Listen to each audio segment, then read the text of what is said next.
Absolutely right. You know, we have fundamental challenges. We have issues around how we sustain our medical workforce in Nigeria. But, you know, in between all of that, I can tell you that there's some amazing professionals working, you know, really 24/7. The centers in Nigeria you may or may not have heard about, in the Irua Specialist Hospital in Edo State. Every day I go and visit, I'm inspired by Nigerians like you and I that are going the extra mile to care for patients, to make sure samples get collected, tested. I go to the Federal Teaching Hospital in Abakaliki in Ebonyi State. You know, one of our new treatment centers activated last year. And, you know, the progress there has been amazing. And what you see happening is as the leadership of these hospitals lead the response, others join, they're motivated.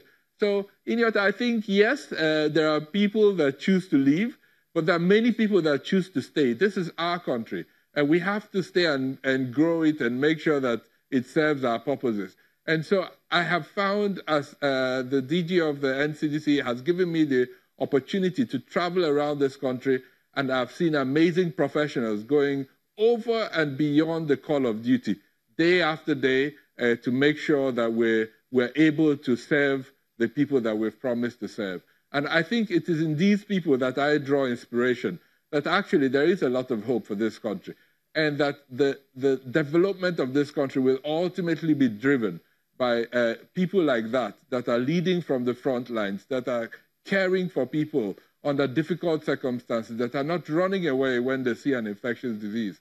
And the more we as NCDC pull these resources together, put them on the front line, offer them the support that they need to do the critical work that they're doing. Because ultimately, the next infectious disease is not going to be detected in Abuja. It's going to be detected by that diligent healthcare worker that recognizes that the symptoms of this particular case could be Lassa, could be yellow fever, could be monkeypox, takes the appropriate sample and makes sure it gets to the lab. Those are the people that will protect us from the diseases that we dread. And our role is to empower them with the skills, knowledge, diagnostic capabilities, epidemiological capacity to do the work that they're doing already. Of what you have just spoken about, how would you say that Nigeria is responding to the management of communicable diseases? With your 120,000 staff only? We have learned a lot from the Ebola outbreak, and the development of the Nigeria Center for Disease Control is really a manifestation and an example of that. The whole world literally has recognized the efforts Nigeria has put into this. We are now recognized as leaders. We've been asked to coordinate our response capabilities across West Africa on behalf of the new Africa CDC. Nigeria hosts the new Regional Coordinating Center and Regional Center for Disease Control.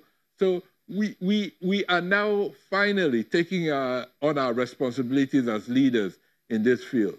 Having said that, there's still a lot of work to be done. There's a lot of diligent work that we need to do to get doctors, nurses, and the entire health workforce to think about the public health implications of the diseases that we face. I've been on your channel several times preaching various messages, whether it's Lassa or meningitis. We have to remember some basic principles: to test for malaria before you treat, to use gloves whenever you're managing patients, and really to get all of these into the mainstream of thinking in our healthcare professionals. We also talk to communities to deal with the refuse around their houses, their streets, their neighborhoods, and really get all of us to be more health conscious, health aware, and take responsibility. You see, the role of NCDC is really a coordinating role to pull us together as a country, pull health professionals together, pull communities together, give advice on what needs to be done. But ultimately, the responsibility of protecting us is a common one. We all have a role to play. The parent at home has a role to play. The community has a role to play. Hospitals have a role to play. State governments have a role to play. And then ultimately, NCDC pulls all of this together and makes sure that we all have the information that we need to do the work that we do. So it's a collective responsibility. And finally, we have an institution in Nigeria for health protection that will pull us together, offer us the advice to lead, offer people the information they need to act, whether they're acting at the state, local government, health facility, or at the family level. And that's really what is changing in this particular context in Nigeria. Okay. Now, should the outbreak of Ebola in the DRC cause us any anxiety? We should always be anxious when there's a disease like Ebola in a country on our continent. So what it means that we all have to be aware that this is not something that has gone away and never to come back.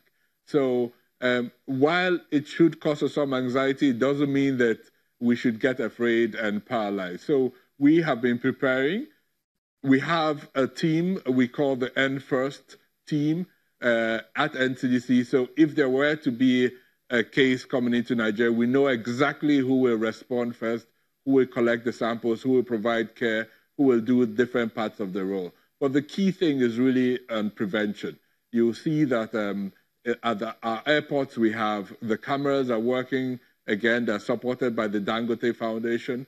Healthcare professionals are a lot more aware of the symptoms of Ebola. But, you know, having said all of that, the reality at the moment is that there are cases circulating in the DRC. It's a very difficult context, especially some of the security compromised areas. We know how hard this can be from our experience with polio in the Northeast, that, you know, once you have a security compromised area, the capability of healthcare workers to do the work that they need to do is a lot more difficult than in normal peace times. But I think the whole world learned a lot from the last Ebola response in West Africa. And the resources have been thrown at this. We have a new tool that we did not have 4 years ago. We have a vaccine against Ebola.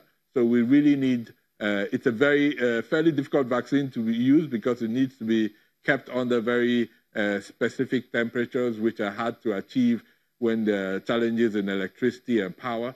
But I think, unlike 4 years ago, the world is much better prepared, and the DRC is receiving incredible support from the global health community in responding to these cases. Cases haven't been escalating, but they haven't reduced as quickly as we would like. We're in constant touch with our colleagues, and we are fairly optimistic that with the amount of work going on, we'll be able to contain this particular outbreak in the DRC and stop spread to other countries. We're a few countries away from DRC, so we're not primarily at risk, but we have to be prepared, and that's where we're focusing our energy on.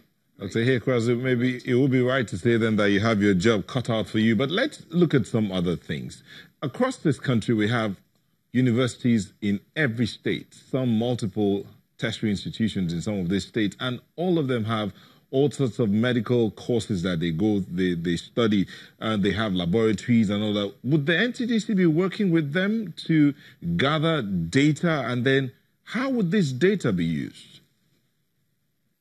Yeah, so we already do that to some extent. What we're now going to do is improve the means of which we do this. So NCDC never works on its own. We actually, our primary role is to support the states and local governments because they will ultimately lead the initial response. So we have a data collection mechanism called the Integrated Disease Surveillance and Response Strategy, through which data on communicable diseases is collected at the health facility level, passed onto the local government and straight up to NCDC. We're going through a process of digitalizing this process so we get the information a lot quicker than we normally would do.